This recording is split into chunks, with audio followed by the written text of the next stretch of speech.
Snakes are highly effective predators, and some species that rely on venom for hunting and self-defense can deliver a bite toxic enough to kill animals many times their size. The bite of a king cobra, for instance, can kill an elephant. Yet, despite the fear of snakes that has such a deep hold on the human psyche, the critters aren't out to get us.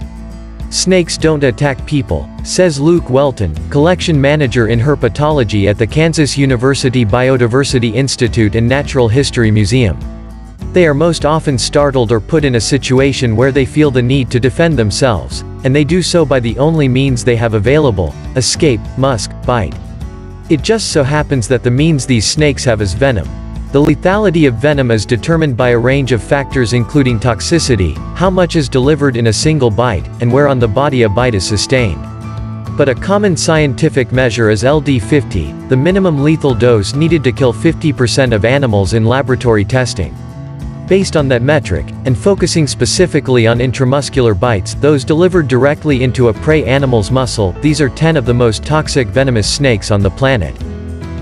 Welcome to Chismax, and today we're counting down our picks for the top 10 most venomous snakes in the world. But before that, please subscribe, like, hit the notification bell button and share. Number 10. Eastern coral snake, Micurus fulvius, red touches black, friend of Jack. Red touches yellow, kill a fellow. That's the rhyme millions of schoolchildren learn to warn them that the eastern coral snake is best left alone. Ranging throughout the southeastern and Gulf coasts in the United States, the coral preys primarily on reptiles, including other snakes. One of the few terrestrial venomous snakes in the United States with fixed, hollow fangs, it's even less prone to confrontation than the copperhead, making it America's least aggressive venomous snake. It's also a prime example of an evolutionary strategy known as Batesian mimicry. A harmless mimic, in this case, several species of milk snakes, takes on the physical appearance of a noxious model, the eastern coral snake, to protect itself from predators that have evolved to steer clear of red and yellow snakes. Number 9. Blue-lipped sea kite, Laticauda latica, found near coral reefs and rocky areas along the seashores of Southeast Asia. This vibrantly colored 4-foot-long serpent was the first venomous sea snake known to science, described by Linnaeus, the father of taxonomy, in his classic 1735 treatise, Systema Naturae. Blue-lipped kites, docile and slow to bite, inject a venom dominated by postsynaptic neurotoxins that causes little or no local effects but can lead to paralysis, muscle damage, or bleeding within hours. The snakes are known for their unique strategy for keeping warm, by curling up in nesting burrows created by wedge-tailed shearwaters. Research shows the snakes use the body heat generated by the shorebirds to raise their own temperatures by 10 degrees. Number 8. Many-banded kite, Bungarus multicinctus, in Southeast Asia, where the most toxic snakes are sea dwellers, the many-banded kite stands out as a deadly terrestrial species. A nocturnal hunter in lowland marshy areas that preys primarily on fish, the kite is also known to eat lizards, frogs, eels, rodents, and other snakes, including members of its own species. The extremely powerful venom, composed mainly of neurotoxins, has been estimated to produce mortality rates as high as 70 to 100%. In 2001, herpetologist Joe Slowinski died 29 hours after being bitten by a kite that had been misidentified as the white-banded wolf snake, a harmless kite lookalike. Number 7. Common yellow-lipped sea kite, Laticauda colubrina, sharing the same geographic range as the olive-brown and Belcher sea snakes. The common yellow-lipped sea kite is one of the few sea snakes that comes ashore, which can make a moonlight stroll along a Southeast Asian beach potentially perilous. I've been to parts of Indonesia where it's not uncommon on a good night to see 10 to 20 on the same stretch of beach, Welton says. Relatively docile in water, they're even less aggressive on land, because their movements are much more deliberate and awkward. Most people who get bitten by these snakes likely step on them because they're not watching where they're walking. Number 6. Olive-brown sea snake, Apisurus laevis.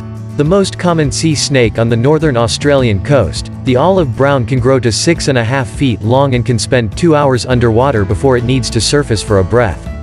Found as deep as 230 feet, this snake more commonly prefers shallow reef flats, where it preys on fish, crabs, and prawns.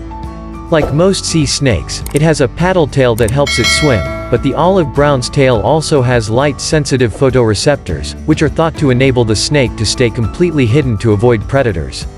Unlike rattlesnakes and other vipers, whose venom is primarily hemotoxic, causing severe tissue damage and internal bleeding, sea snake venom is dominated by neurotoxins. A bite often causes little pain at the site but can cause massive systemic failures, including paralysis and respiratory collapse, often with a delayed onset that makes poisonings difficult to reverse even when antivenom is available. The snake's preference for hunting the same night feeding fish targeted by bottom trawlers makes it a potential hazard for fishermen hauling nets. Number 5. Common death adder, Acanthopus antarcticus. While fearsomely named, this Australian snake annually causes fewer deaths down under than a wide range of animals, including kangaroos, bees, dogs, cattle, and ponies.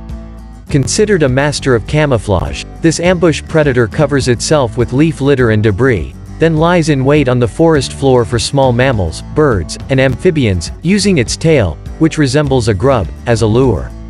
Curiously, the snake's appetite for amphibians is making it a lot less common. Adult death adders feed on the invasive cane toad, which is itself toxic, with poison glands that are deadly to the snakes and other reptiles, such as turtles and crocodiles, that feed on them. Number 4. Belcher's sea snake. Hydrophis belcheri. Like the other 3 sea snakes on this list, the Belcher's sea snake is found from the eastern Indian Ocean through Southeast Asia and into northern coastal Australia. The species tends to stick to reef areas, where they prey on fish and go out of their way to avoid human reef divers and snorkelers. All the sea snakes are relatively docile, Welton says, and you really have to pester them to get them to bite you. In addition, the Belcher's small mouth and short fangs mean any bite is unlikely to penetrate a wetsuit. If you do encounter one while snorkeling, Welton adds, appreciate it as a rare opportunity to see one in the wild, rather than a cause for fear. Unless you mess with it, it's not going to mess with you. Number 3. Copperhead, Agkistrodon contortrix. America's most common venomous snake and the source of more snakebites in the U.S. than any other venomous species, the copperhead can be found all across eastern and southern North America in a wide diversity of habitat ranging from uplands to woodlands to grasslands. The copperhead is a surprising entrant on this list, given its reputation for many bites and few fatalities.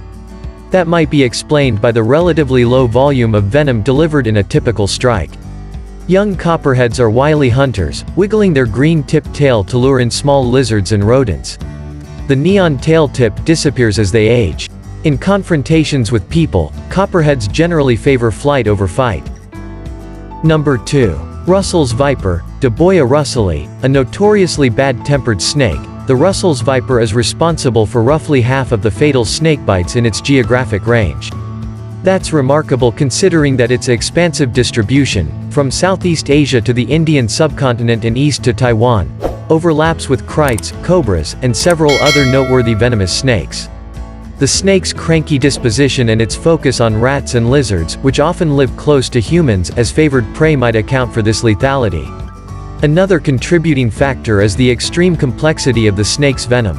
A Russell's venom features a really unique cocktail of components that just hammers all parts of the body, Welton says. It's definitely not a snake you want to tangle with.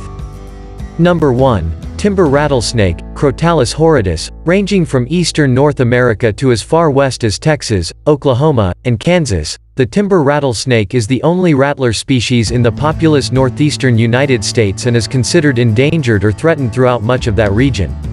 Found mostly in woodlands, timber rattlers prey on rodents, birds, insects, and amphibians and are known to hunt during daytime in spring and autumn, then switching to nocturnal hunts in warm weather. The snake's highly toxic, and relatively complex, venom, long fangs, and high venom yield make it potentially one of America's most lethal serpents. However, timber rattlers are generally considered shy and nervous and are quick to seek shelter when encountered afield. The species tends to rattle and faint extensively before striking, though it will stand its ground if harassed.